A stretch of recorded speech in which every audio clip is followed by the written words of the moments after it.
The world does not respect the person who gives themselves away.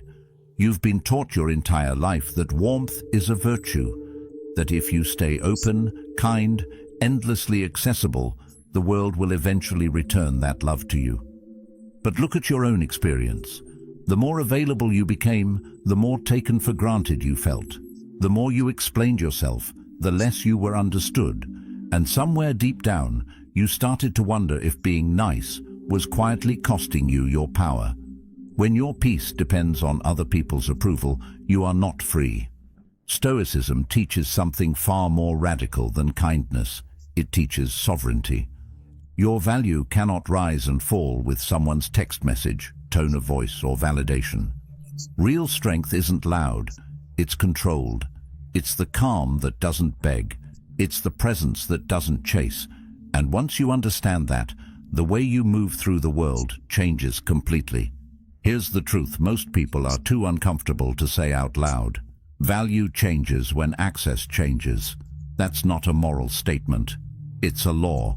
The more available something is, the less people notice it. Not because people are evil, but because the brain adapts. Your attention adapts. Your emotions adapt. Your respect adapts. When you're always reachable, always agreeable, always present, you slowly become part of the background. Like music in a store. No one hates it. They just stop hearing it. And the painful part is that many of us were trained to believe constant warmth is the way to earn love. Be nice, be understanding, be the bigger person, be easy to reach. But warmth without boundaries doesn't turn into love. It turns into expectation. And expectation is the quiet beginning of disrespect. You feel it when your kindness becomes something people assume they're owed. You feel it when your effort only gets noticed once it disappears. That's where coldness begins, not in cruelty, but in awareness. In the moment you realize you have been overgiving and undervaluing yourself. Seneca warned about imbalance when he wrote, "No one can live happily who has regard to himself alone." That doesn't mean abandon yourself for others. It means live with integrity, not desperation. It means give from strength, not from fear of losing approval. Being cold, in the Stoic sense, starts when you stop measuring your worth by how warmly the world responds to you. And once you see that, something shifts inside. You begin to notice how much of your behavior has been shaped by the need to be liked. The quick replies, the long explanations, the softening of your own opinions just to keep the peace. You tell yourself it is kindness, but sometimes it is anxiety in disguise. It is the fear of being misunderstood, rejected, or left behind. The Stoics would call this attachment to external validation. This does not mean you become distant or lifeless. It means you detach from outcomes. You do your work with focus, but you release the need for applause. You care about people, but you do not collapse when they pull away. You give, but you do not beg. That detachment is powerful because it removes fear. Fear of losing the deal, fear of losing the relationship, fear of losing the image you built. When fear drives you, others can sense the urgency. When you are detached, your presence slows down. You walk into rooms without scanning for approval. You hold eye contact without demanding reassurance. You say no without building a long defense around it. And that calm refusal, that simple boundary, carries more authority than any argument ever could. At some point, you realize that much of your overgiving was rooted in the shadow parts of you that you never examined. The part that fears being unwanted. The part that believes love must be earned through constant effort. Carl Jung warned, "Until you make the unconscious conscious, it will direct your life and you will call it fate." Many people call it fate when they repeatedly end up drained, unappreciated, or overlooked. But often it is just an unconscious pattern of over-availability. When you bring that pattern into awareness, you stop blaming the world and start adjusting your own behavior. That is real power. Not control over others, but clarity over yourself. Coldness in this sense becomes integration. You accept your need for connection, but you refuse to let it turn into self-erasure. And as you integrate that awareness, your communication changes naturally. You stop explaining yourself to exhaustion. You stop arguing to prove your worth. You say what needs to be said, then you let it land. Words become fewer but stronger. Presence becomes quieter but heavier. People may call it distant at first, they may call it different, but what they are really sensing is stability. You are no longer pulled by every emotional current. You are anchored. That anchor is what Stoicism has always pointed toward: inner governance. A life directed by principles rather than impulses. Over time, something remarkable happens. Your warmth becomes intentional. You are not warm because you are afraid to lose people. You are warm because you choose to be, and that choice makes it valuable. When you smile, it feels real. When you offer help, it feels earned. When you give your time, it feels like a gift rather than a default. The psychology of being cold is not about shrinking your heart. It is about protecting it. It is about understanding that respect grows in the space where self-control lives. You become less reactive, less desperate, less dependent on applause. And in that space, you discover something surprising. You are not colder. You are clearer. You are not detached from life. You are detached from the fear that once controlled it. And that clarity, quiet and steady, is what makes people feel your presence long after you leave the room. If this clarity resonates with you, consider subscribing. Not as a routine click, but as a commitment to living by principle instead of impulse. Stay connected to the version of yourself that chooses discipline over drama and strength over reaction. You can actually see this dynamic in the way people talk. When someone feels uncertain inside, they over-explain outside. They send long paragraphs. They justify simple decisions. They soften every sentence so it lands gently. They add extra words, extra emojis, extra apologies, extra just checking in, extra I don't know if you saw my message. It doesn't come from weakness. It comes from fear. The fear of being misunderstood, the fear of being disliked, the fear of losing connection. So they try to manage perception through language. They try to close every possible gap so the other person has no room to judge them. But the more they try to control how they are seen, the more they reveal that they are not at peace with themselves. The need to be understood quietly turns into the need to be approved. And once approval becomes your goal, freedom starts slipping away. Because you are no longer speaking to express yourself. You are speaking to prevent rejection. This is where Stoicism draws a line that feels uncomfortable at first, but powerful once you understand it. Epictetus said, "If you want to improve, be content to be thought foolish and stupid." That sounds harsh, but it is not an insult. It is a doorway. It means you stop fighting to control how others interpret you. You stop exhausting yourself trying to appear reasonable to everyone. You accept that some people will misunderstand you no matter how clearly you explain. And instead of chasing clarity in their minds, you secure clarity in your own. That is emotional self-sufficiency. It is the ability to speak plainly, act firmly, and allow others to respond however they choose. You do not chase their approval. You do not rush to correct their assumptions. You let your actions stand, and when you do that, something shifts. Your words become fewer, your sentences become cleaner, your presence becomes heavier. People sense that you are not performing for them anymore. And that calm has weight. Think about the difference between someone who talks constantly to fill space and someone who speaks only when necessary. The first might seem friendly, but their words scatter. The second might seem quiet, but their words land. Silence is not emptiness. It is control. It is space that you choose not to fill. When you become comfortable with silence, other people feel it. They lean forward. They listen more carefully, not because you are trying to dominate, but because you are no longer trying to impress. There is a dignity in restraint. There is strength in letting your ideas breathe without wrapping them in layers of explanation. This is where coldness, understood correctly, becomes clarity rather than distance. It is not about shutting down emotion. It is about refusing to let emotion spill into every sentence. It is about recognizing that your worth does not rise or fall based on how quickly someone agrees with you. When you stop pleading for your position to be accepted, you start standing in it. That stance changes how you move. You respond instead of react. You say no without writing an essay. You express disagreement without apologizing for having a mind of your own. And people notice, not because you are louder, but because you are steadier. This does not mean you become cold in a harsh or cruel way. It means you become selective with your energy. You understand that every word carries weight, so you do not waste it. You stop seeing communication as a way to secure safety and start seeing it as a way to express truth. That shift is subtle, but it changes everything.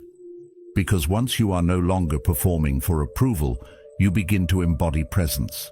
And presence cannot be faked. It is felt. It is the quiet confidence of someone who does not need to be constantly understood in order to remain steady. Over time, this way of speaking reshapes your identity. You stop being the person who anxiously manages perception. You become the person who manages themselves. That self-management is the core of Stoic discipline. It is not dramatic. It is not loud. It is practiced in small moments, in the message you do not send, in the explanation you do not add, in the pause you allow to stretch without fear. Those moments accumulate. They build a new standard inside you, and as that standard grows, so does the respect you receive. Not because you demanded it, but because you stopped chasing it. In the end, being cold in this sense is simply being anchored. Your speech reflects your stability. Your silence reflects your confidence. Your restraint reflects your self-trust. You are no longer trying to shape every mind around you. You are shaping your own. And when your mind becomes ordered, your words naturally follow. They become fewer, clearer, and stronger. That is not distance. That is sovereignty. And once you taste that sovereignty, you will never want to go back to exhausting yourself for approval again. Here's where the psychology gets sharp, and maybe a little uncomfortable. Most human beings are shaped by reward and reaction. From childhood, we learn what gets approval and what gets rejection. Smile, and you get praised. Cry, and someone rushes in. Speak up, and someone responds. Stay quiet, and someone notices.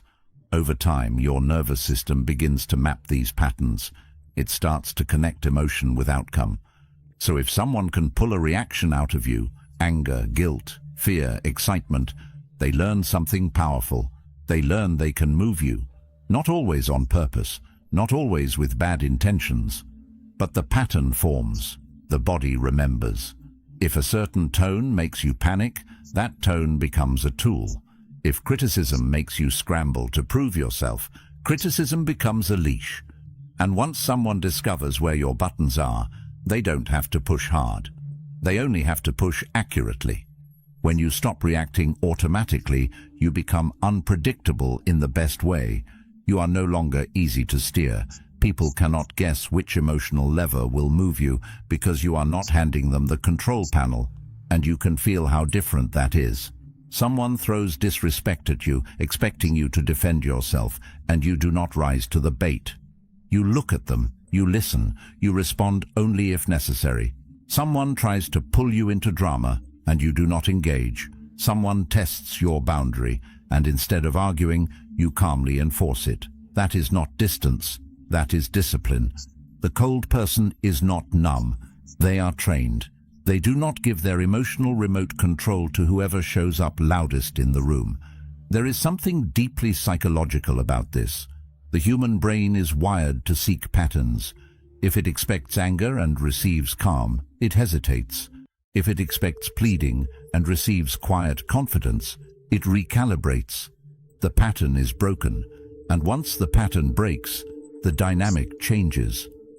Epictetus said, "It's not what happens to you, but how you react to it that matters." That idea is not about suppressing emotion. It is about choosing your response instead of being driven by it. When you react impulsively, you reveal your triggers. When you respond deliberately, you conceal them. You protect your inner world. And protecting your inner world is not secrecy. It is sovereignty. Think about how often people use reaction as a measure of influence. If they can make you angry, they feel powerful. If they can make you jealous, they feel desired. If they can make you anxious, they feel important. Reaction becomes validation. But when you refuse to react in predictable ways, you quietly remove that validation. You do not feed the ego that is trying to provoke you. You do not reward the behavior that is trying to control you. You remain centered. And that center is what creates respect, not fear, not intimidation, respect, because stability is rare. Most people are pulled in 100 directions by every word, every tone, every delay in communication. The person who is not pulled stands out. Carl Jung once wrote, "Everything that irritates us about others can lead us to an understanding of ourselves." Reaction often reveals more about your own unresolved wounds than about the other person's behavior. When someone's tone makes you feel small, there may be an old insecurity being touched. When someone's criticism makes you defensive, there may be an unhealed doubt inside you. Coldness, in the Stoic sense, gives you time to examine that instead of projecting it outward. Instead of lashing out, you observe. Instead of defending, you reflect. You ask yourself what part of you was activated. That reflection strengthens you far more than any argument ever could. And that is the quiet power of being cold. It is not about withdrawal. It is about mastery. It is about knowing that your inner world is yours to govern. You feel, but you choose. You hear, but you decide. You are not a reflex. You are a responder. That subtle shift changes every interaction, because once people realize they cannot control you through reaction, they either rise to your level of composure or they move on. And either way, you remain steady, grounded, in control of your mind.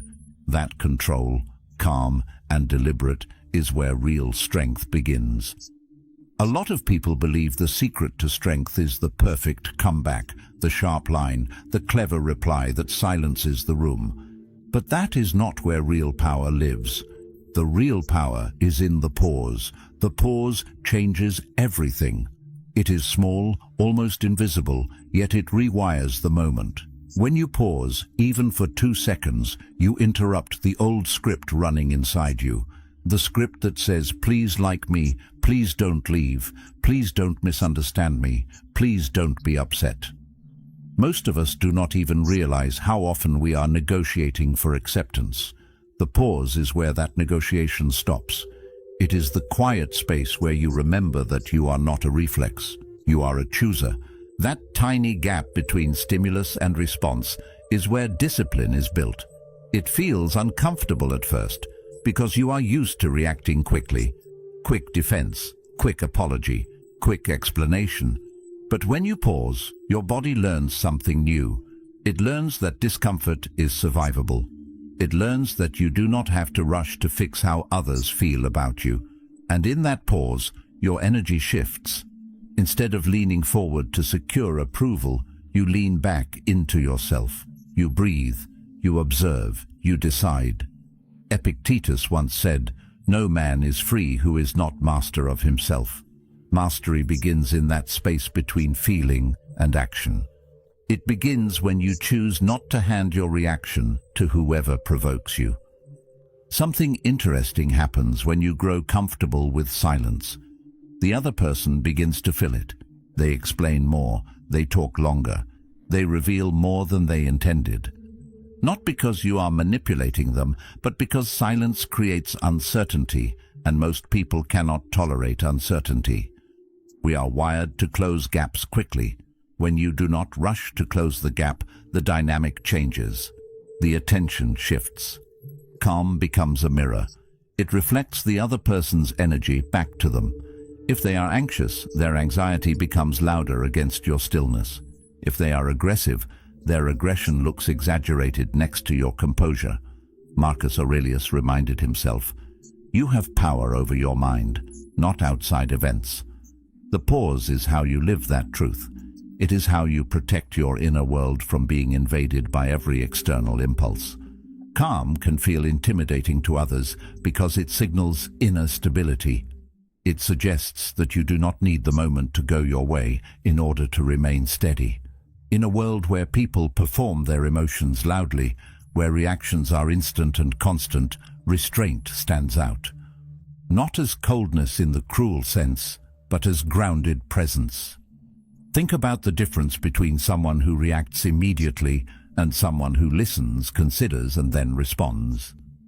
The second person feels stronger, not because they speak more forcefully, but because they are not rushing. They are not scrambling to secure validation. They are comfortable letting the moment breathe. This kind of calm is not numbness. It is trained awareness. It does not mean you feel nothing. You still feel irritation, excitement, disappointment. The difference is that you allow those feelings to pass through you before you act on them. Seneca observed, "We suffer more often in imagination than in reality." Much of our quick reaction is fueled by imagined threat. We assume rejection before it is confirmed. We assume attack before it is clear. The pause interrupts that imagination. It gives you time to ask whether what you are reacting to is real or just a story in your head. Often, the story dissolves once you slow down. Over time, the pause becomes natural. It is no longer forced. It becomes your default setting. You stop trying to win every exchange. You stop trying to correct every misunderstanding. You let some comments pass without reply. You let some tension exist without rushing to smooth it over. That restraint builds quiet authority. People sense that you are not easily shaken. They sense that you are not desperate for harmony at any cost. And that perception changes how they treat you. Carl Jung once wrote, "The most terrifying thing is to accept oneself completely." The pause is part of that acceptance. When you stop reacting to secure approval, you accept that not everyone will agree with you. You accept that some will misread you. You accept that you do not have to correct every assumption. That acceptance is freeing. It removes the constant pressure to perform. You no longer need to be seen as the reasonable one, the kind one, the always understanding one. You simply need to be centered. As your reactions slow down, your confidence deepens. Not loud confidence, not performative confidence, the kind that does not need witnesses. You begin to notice that fewer words are required, that a steady gaze says more than a clever sentence, that a calm tone carries more weight than a raised voice. Aristotle once said, "He who has overcome his fears will truly be free." The fear of silence, the fear of disapproval, the fear of awkwardness, these are subtle fears that drive quick reactions. When you overcome them, you feel lighter, more grounded, and that grounding changes how you move through the world. You do not chase the perfect comeback because you do not need to win the exchange. You do not rush to fix tension because you are not afraid of it. You let moments unfold without forcing them. The pause becomes your ally. It protects your dignity. It protects your clarity. It protects your peace. In the end, the pause is not about strategy. It is about sovereignty. It is the quiet reminder that you govern yourself. You feel, but you choose. You listen, but you decide. You allow emotion, but you do not obey it blindly. That is what makes calm powerful. It is not loud. It does not demand attention, yet it commands respect. And in that steady silence, you begin to understand that true strength has never been about saying more. It has always been about knowing when not to speak at all. Now let's take this deeper, because being cold is not a surface behavior. If it is only a technique, it becomes stiff, obvious, and fake. People can sense when you are performing detachment while secretly hoping for approval. Real coldness is not a trick, it is detachment. Not detachment from people in a harsh way, but detachment from outcomes. That shift changes everything. The desperate mind says, "I need this." I need them to reply. I need them to choose me. I need this deal to close. I need this job. I need this validation. And the moment you move from preference to need, something inside you tightens. Your posture changes, your tone changes, your patience disappears. You start leaking. You leak energy. You leak dignity. You leak clarity. You start negotiating against yourself before anyone else does. The Stoics were direct about this. They taught that you give full effort to your role, and then you release the result, not because you do not care, but because clinging weakens you. Marcus Aurelius reminded himself, "Receive without pride, let go without attachment." That sentence holds a quiet strength. You show up, you prepare, you act with discipline, and once you have done what is in your control, you let the rest unfold. When you cling to the outcome, you shrink. You tolerate behavior you know is wrong. You lower your standards because you are afraid to lose the opportunity. You say yes while your inner voice is shouting no. You stay longer than you should because walking away feels too risky, and people can sense that risk in you. They can feel that you are afraid to lose them. When you are afraid to lose, you give up leverage without realizing it. Neediness is not always loud. Sometimes it hides behind kindness, flexibility, and understanding. But it has a scent. It signals that you will accept less than you deserve because you are scared of ending up empty-handed. Detachment sends a different message. It says, "I would like this, but I do not depend on it. I value this, but I will not trade myself for it." That message carries weight, not because you are trying to intimidate anyone, but because you are complete enough to walk away. Seneca observed, "He who is brave is free." Courage here is not about confrontation. It is about being brave enough to lose what is not aligned with you. It is about trusting that your worth does not collapse when something leaves your life.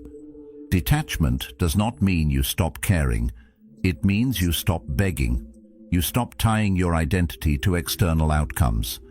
When someone does not reply, you do not spiral. When someone chooses differently, you do not collapse. When a deal falls through, you do not see it as proof of your inadequacy. You feel disappointment, but you do not let it define you. Epictetus said, "Make the best use of what is in your power and take the rest as it happens." What is in your power is effort, character, response. What is not in your power is someone else's decision. Once you understand that deeply, you stop chasing control where it does not exist. There is a strange freedom in this. When you are detached from outcomes, you become more effective. You speak more clearly because you are not afraid of losing the conversation. You negotiate more firmly because you are not terrified of the deal collapsing. You love more honestly because you are not clinging to the other person as your only source of worth. Detachment sharpens you. It removes the fog of desperation. You can see situations for what they are instead of what you hope they will become. And that clarity changes your choices. Carl Jung once said, "The privilege of a lifetime is to become who you truly are." Many people never reach that privilege because they are too busy trying to secure outcomes that validate them. They shape themselves around what will be accepted. They bend around what will be approved. They attach their identity to external confirmation. Detachment is the moment you begin to stand in who you are without waiting for applause. You do not twist yourself to fit. You do not shrink to be chosen. You do not inflate to be admired. You remain steady. And that steadiness makes you more attractive, not less. It is important to see that this is not coldness in the sense of emotional emptiness. It is coldness in the sense of inner solidity. You are not asking the world to complete you anymore. You are not searching for someone else to fill the gaps inside you. You still desire, you still prefer, you still care, but your peace is not on the line. You are willing to lose what does not align with you, and that willingness changes your energy completely. When you walk into a room detached from needing anything from it, you stand differently, you listen differently, you move differently, You are not scanning for approval. You are not chasing validation. You are simply present. People feel that presence because it is rare. Most are calculating, hoping, trying to secure something. You are grounded. And grounded people create gravity. This gravity is not loud. It does not demand attention. It attracts it naturally. Because others sense that you are not trying to extract something from them. You are whole. And wholeness is powerful. It signals that you choose rather than cling, that you participate rather than depend, that you can give without losing yourself and receive without being owned. In the end, detachment is not about becoming less human. It is about becoming more self-governed. You act with full effort, but you release the outcome. You care deeply, but you do not cling desperately.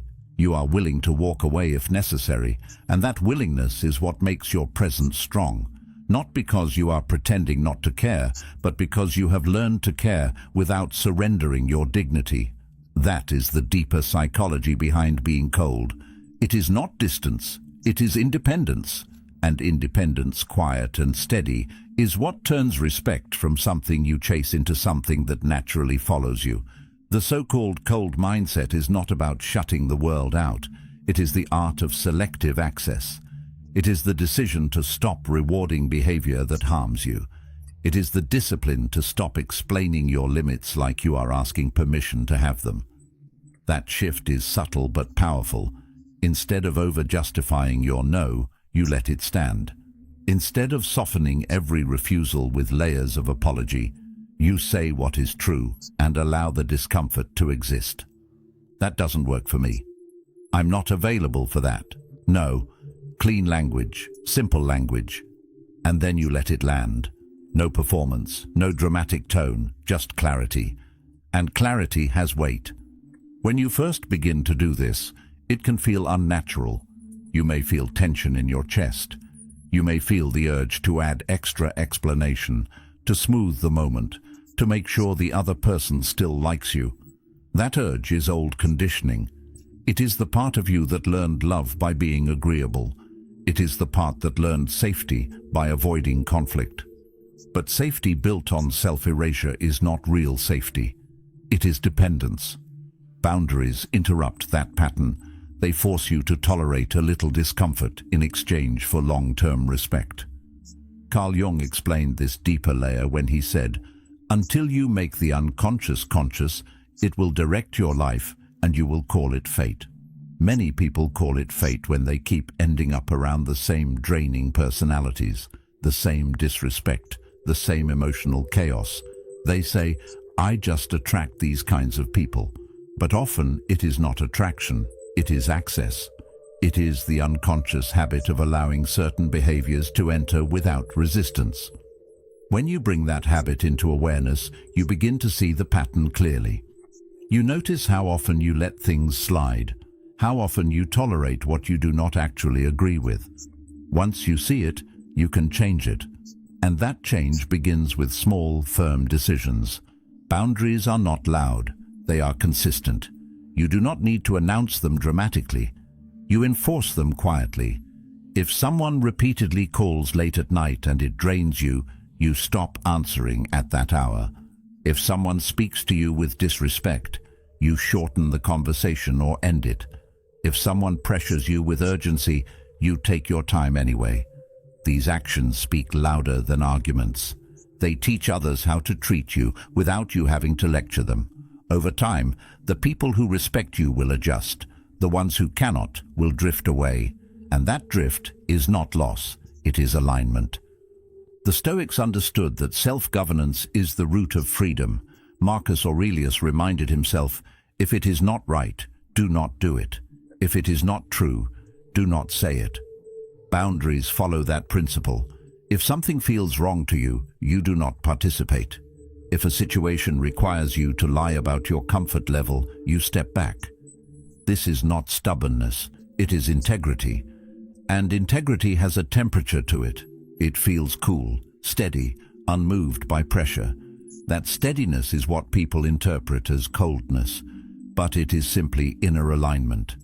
There is also a practical psychology behind selective access.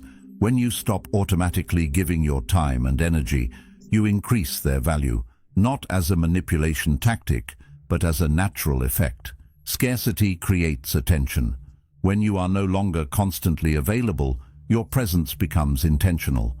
People notice when you choose to show up because it is no longer assumed, and you notice something else. You feel lighter, less resentful, less drained, because you are no longer giving out of obligation. You are giving out of choice. It is important to understand that boundaries do not make you distant from those who matter. They make your relationships healthier. When you stop saying yes to everything, your yes becomes meaningful. When you stop allowing disrespect, respect has space to grow. Seneca wrote, "He who respects himself is safe from others." Self-respect begins with the ability to say no without apology. It begins with the recognition that your energy is finite, that your peace is valuable, that your time is not a public resource. As you practice this, you may lose some connections. Some people were only comfortable with the version of you that had no limits. But that loss reveals something important. It shows you who valued you and who valued your availability. The cold mindset does not isolate you. It filters your environment. It keeps what is aligned and releases what is not. Over time, you will notice fewer chaotic interactions, fewer guilt-driven decisions, fewer conversations that leave you exhausted. Boundaries are not walls, they are doors with locks. You decide who enters, you decide when it opens, and you decide when it closes. That decision is quiet but transformative. It shifts you from being managed by others to managing yourself. And when you manage yourself with clarity and firmness, you naturally project a calm authority.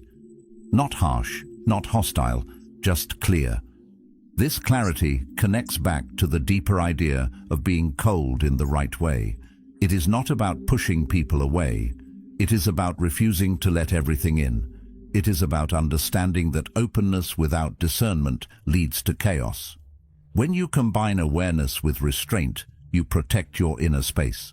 And that protected space becomes the foundation of your strength. Because once you stop giving automatic access, you stop living on autopilot. You begin to choose your interactions. You begin to shape your environment. And in that shaping, you reclaim control of your life. Here is the part most people misunderstand, and it is important to slow down here. Coldness without warmth becomes emptiness, and emptiness, if left unattended, turns into bitterness. The goal is not to become frozen. The goal is not to build walls so thick that nothing can touch you. The goal is to become someone whose warmth is earned, not extracted. Someone whose kindness is chosen, not demanded. There is a difference. One comes from strength, the other comes from fear. When people first hear about emotional detachment or controlled presence, they imagine becoming distant, unfeeling, unreachable. But that is not mastery, that is avoidance. True coldness is controlled temperature, not permanent ice. Stoicism never taught people to stop caring. It taught them to care wisely, to love without begging, to give without collapsing, to help without turning themselves into a resource that anyone can drain. That distinction matters. You can be generous and still have limits. You can be warm and still be firm. You can be compassionate and still refuse to tolerate disrespect. When your warmth becomes selective, it becomes meaningful. It is no longer automatic. It is no longer something people assume they are entitled to. It becomes something they recognize as valuable because it is not handed out carelessly. Think about how different that feels. When you give your attention to someone who has shown consistency, loyalty, and respect, that attention carries weight. It feels intentional. It feels real. When you offer support to someone who has stood by you, that support feels strong rather than desperate. The energy changes. People sense that your kindness is a choice, not a reflex, and that choice creates depth. Marcus Aurelius once wrote, "Waste no more time arguing what a good person should be. Be one." Being good does not mean being endlessly available. It means acting with principle. It means giving from integrity, not insecurity. That integrity is what protects you from sliding into emptiness. Coldness done incorrectly is simply emotional shutdown. It is withdrawal rooted in fear. But coldness done correctly is clarity. It is the decision not to melt for noise, not to collapse under pressure, not to chase someone who treats you like an option. When you stop chasing, something powerful happens. You notice who steps forward without being pulled. You notice who respects your space without being reminded. You notice who values you without constant reassurance. That awareness protects your energy, and it filters your environment in ways that arguments never could. There is also a deeper psychological layer here. When your warmth is automatic, people stop noticing it. It becomes background. But when it is intentional, it becomes impactful. Scarcity sharpens perception, not as a tactic, but as a natural effect. When you are not warm to everyone, the warmth you offer becomes felt. It lands, it stays, and strangely, you begin to respect yourself more, because you are no longer handing out the best parts of you to anyone who asks. You are discerning, you are thoughtful, you are aligned. Epictetus taught that freedom begins when you control what is within your power and release what is not. Your warmth is within your power. Where you direct it is within your power. You do not owe it to everyone. You do not owe access to everyone. When you choose carefully, you prevent resentment from building. You prevent bitterness from forming. Because bitterness usually grows when you give too much to those who give too little back. Selective warmth keeps that imbalance from taking root. There is something magnetic about steadiness, not dramatic intensity, not emotional volatility, steadiness. In a world full of constant reaction, the person who remains centered stands out. They do not swing wildly between extremes. They do not flood every interaction with emotion. They remain grounded. That grounded presence feels safe. It feels strong. It feels rare. And rarity always attracts attention. But remember, the purpose is not to attract attention. The purpose is to protect alignment. When you remain steady, you make decisions from clarity rather than impulse. You respond rather than react. You give because you choose to give, not because you fear losing someone. And that difference reshapes your relationships. You are no longer negotiating for approval. You are participating from strength. Over time, you realize that being intentionally cold in certain moments allows you to be deeply warm in others. Because your warmth is no longer diluted, it is not spread thin across people who do not value it. It is concentrated, focused, meaningful. That focus restores balance. It prevents emptiness. It prevents the slow burn of resentment that comes from giving without return. The person who masters this balance is not less human. They are more disciplined, more aware, more aligned. They can be calm in conflict and present in connection. They can withdraw when necessary and engage when appropriate. They are not ruled by noise. They are not shaken by pressure. They are not chasing those who hesitate. They remain steady. And steadiness, in a restless world, feels powerful because it is scarce. Coldness and warmth are not opposites. They are tools. When used wisely, they create balance. When balanced, they create strength. And strength expressed with intention becomes something others cannot ignore. Not because it is loud, but because it is grounded. Not because it is harsh, but because it is controlled. And that control is what allows you to stay human without becoming consumed. Strength is not about shutting your heart down. It's about holding it steady. It's about choosing when to open, when to step back, and when to stand firm without apology. When you master that balance, you stop being pulled in every direction. You become centered, and a centered person cannot be easily shaken.